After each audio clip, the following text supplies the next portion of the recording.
سلام. اینجا خانه سبزی. خانه سبزی که من داشتم یکی از شاخه‌هاشو می‌جویدم. عده‌ای معتقدن این خونه سبز ریشه داره و باید بمونه. عده‌ای هم معتقدن که درخت استواره و عده‌ای هم معتقدن که در زمستان هم بهاره. ما میریم تو تا ببینیم توش چه خبره. آروم ببینید در خانه سبز هر قسمتش بعضی وقتا یک اتفاق میفته که ما اسمش گذاشتیم سمپوزیوم. این سمپوزیوم در همه جا ممکنه اتفاق بیفته. کنار حمام، کنار بالای پله ها، زیر پله ها. آرش نادی رو میبینیم در اینجا حضور داره. آرش کلمه بگو. چی بگم؟ کافیه میاد. اون سمپوزیومی که گفتم اینجا اتفاق افتاده. ببینید در سمپوزیوم همه جمع میشن و باز خودشون حرف بزنن.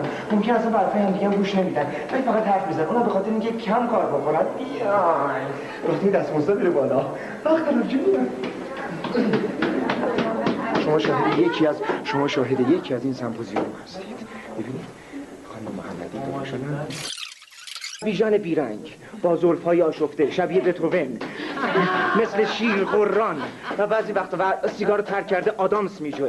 بعضی وقتا دیگه نمیدونه چی باید بجوه. هر چی دم دستش میگیر میاد میجوه. حالا دستیار کارگردان برنامه‌ریز همه به خونش تشنن ولی انقدر خودشو مهربون و مظلوم نشون میده که هیچ کس نمیتونه حتی بگه بالای چشمت ابروه و بعضی هم از همسرش میترسن به خاطر اینکه همسرش مسئولیت کشتن به عهده میگیره.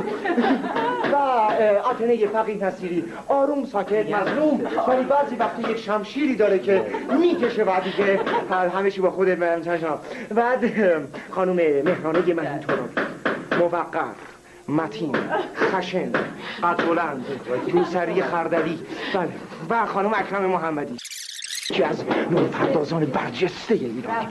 میبینید خوش اخلاق مخالف دخانیات عاشق مینی ماینر و مسعود رسام با زلفایی مثل خرمن لخت لوند و آلپاچینو. حبیب رضایی این میگفتن یه زمان میگفتن فلج بوده ولی نبوده. نه قطع خونخواهی بوده ولی نبوده. میبینید سالمه مردم رو گول زده. پاهاشو خیلی خوب حرکت پاهاشو نگاه کنید قهرمان دو میدانیه. بعد آها فقط موهاش ریخته کار چیزی که منم ممکنه بهش دوچار بشم.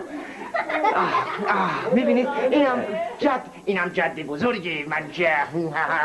من خیلی خوشحالم که بخونیم آمدید.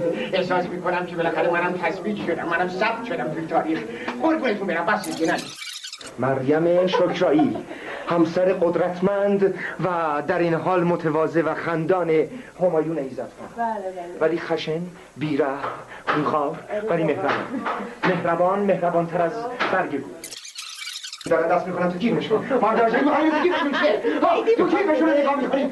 لحظه خطرناک اینجا من وای چی دست میخواد در بیاد. وای خدای من یک مهر برای نماز خوندن. خدا رو شکر همیشه به خیر گذشت. ما از اتاق خبرنامه و هیجان انگیز میبینید من بعد از این رپورتاج خواهم مرد. میخوایم بریم پدر مهربان و مردمی خودمون پدر خانه سبز. انیستیتو پرستو ازش تقاضا کرده لطفاً بله پشت انیستیتو پرستو امضا میکنه. عرض ادب دوستتون داریم. یک کلمه بگید آقای شکیبایی. یک کلمه گفتن. یک کلمه موهاشون سلام سبز موهاشون باعث حسادت و در این حال لوندی و در این حال خیلی دلبری دیگه از آدمای دیگه میشه. خود من از کسایی هم که بعضی وقتا موهاشو میبینم خیلی میخورم چون نمیتونم مثل اون موهامو تکون بدم. صداش عالیه بازیش عالیه و میبینید چقدر مهربون